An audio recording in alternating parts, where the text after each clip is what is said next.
Assalamualaikum warahmatullahi wabarakatuh.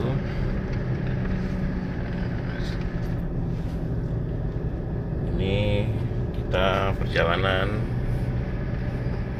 Aceh Tengah menuju Aceh Barat Melabuh lewat jalur Betung dan Singgamata.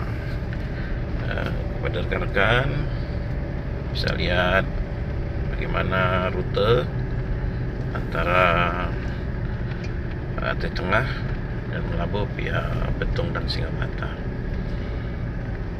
Jalannya cukup sempit,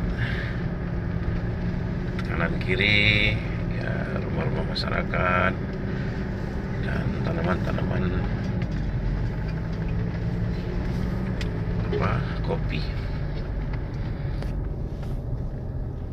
Perjalanan ini akan ditempuh lebih kurang 4 jam.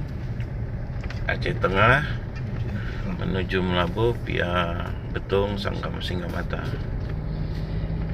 Oke, nikmati perjalanan kami terus. Oke guys, jangan lupa like and subscribe gratis. Terima kasih.